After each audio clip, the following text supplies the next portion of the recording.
आज के समग्र भारतवर्ष भारतना બંધારણના ઘડવૈયા અને લાખો કરોડો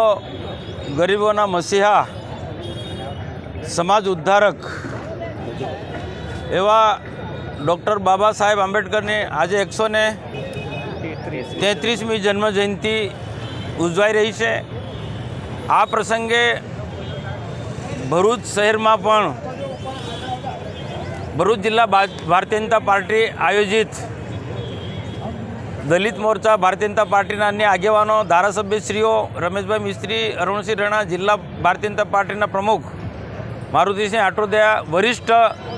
ભારતીય જનતા પાર્ટીના આગેવાનો ઉપસ્થિત બાબા સાહેબના પ્રતિમાને ફુલાર કર્યા। ડૉક્ટર બાબા સાહેબના જીવનમાંથી અમે એટલી જ પ્રેરણા લઈએ છીએ કે ડૉક્ટર બાબા સાહેબ આંબેડકરે એમને શિક્ષિત બનવા પર ખૂબ ભાર મૂક્યો છે। સમાજ શિક્ષિત બને, સંગઠિત બને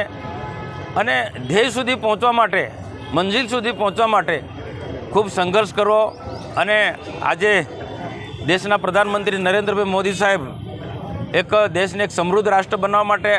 આત્મનિર્ભર ભારત બનવા માટે, મજબૂત રાષ્ટ્ર બનવા માટે એક ગરીબથી માંડીને મધ્યમ વર્ગથી માંડીને તમામ સમાજ લોકોના એક સર્વાંગી વિકાસ થાય